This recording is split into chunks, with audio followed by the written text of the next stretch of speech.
Ripple wins preliminary MiCA approval for EU-wide crypto services. Ripple has received preliminary approval on its path to a full markets in crypto assets MiCA license in the European Union, a step the company and its supporters are reading as a green light for regulated crypto services across the bloc. The development was reported on June 23, 2026, and builds directly on the groundwork Ripple laid earlier this year through its Luxembourg entity, Ripple Payments Europe SA. The approval is preliminary, not final. It signals that the regulator overseeing Ripple's EU authorization, Luxembourg's Commission de Surveillance du Secteur Financier, CSSF, is satisfied with the firm's application so far, with full authorization still subject to conditions. For a company that spent years fighting the U.S. Securities and Exchange Commission in court, a clean regulatory track in Europe is a notable change of footing. The license that comes with a passport MiCA is the EU's single rulebook for crypto asset service providers, or CASPs. The reason a CASP license matters more than any single national permit is the passport attached to it.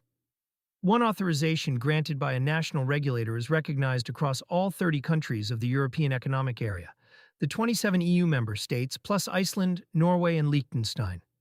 A firm licensed in Luxembourg can then offer its authorized services in Germany, France, and every other EEA market without reapplying in each one.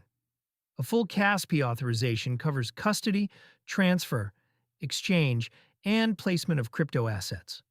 For Ripple, that scope reaches the parts of its business that touch end users directly, holding customer assets, moving them, and converting between tokens and euros. The preliminary nod does not switch all of that on today, but it moves Ripple toward operating those services under one regulated umbrella rather than a patchwork of local arrangements. RLUSD and the stablecoin question. The most concrete near-term prize is stablecoins.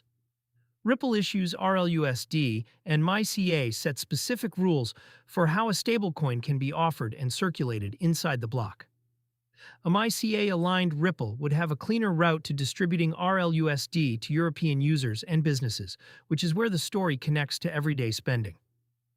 Stablecoins are the settlement layer behind a growing share of stablecoin-based card spending, and EU regulators have spent the past year tightening the framework around who can issue them and on what terms.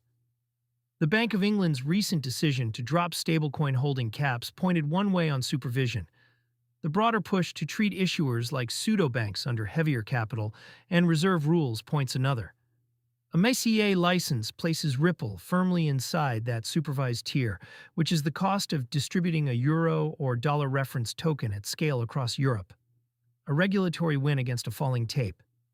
The timing is awkward in one respect. XRP traded near $1.11 as of June 23, 2026, down about 2% on the day and close to 10% over the prior week, according to CoinMarketCap data. The broader market sat in fear, with the Fear and Greed Index reading 20 as Bitcoin slipped to roughly $62,146 and Ether to about $1,186.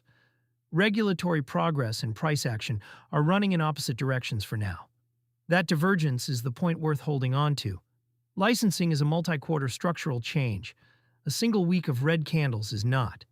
The EMI and MiCA approvals do not move XRP's price on the day they land, but they decide which markets Ripple can legally serve over the next several years. XRP ledger activity has been a separate bright spot, with the chain leading real-world asset inflows earlier this month, and a European license would give Ripple a regulated venue to build on that. Practical read for crypto users. For most readers, the immediate effect is small, and the second-order effect is larger.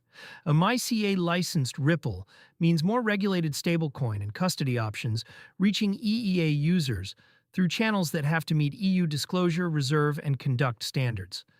That tends to widen the set of compliant on-ramps and settlement rails that card programs and wallets can plug into, rather than changing any one card overnight. It is also a reminder that approved and preliminary approval are different states. The CSSF letter is a strong signal, but the services it unlocks depend on the final authorization clearing its remaining conditions. Treat the EEA-wide rollout as a plan with regulatory backing, not a switch already flipped.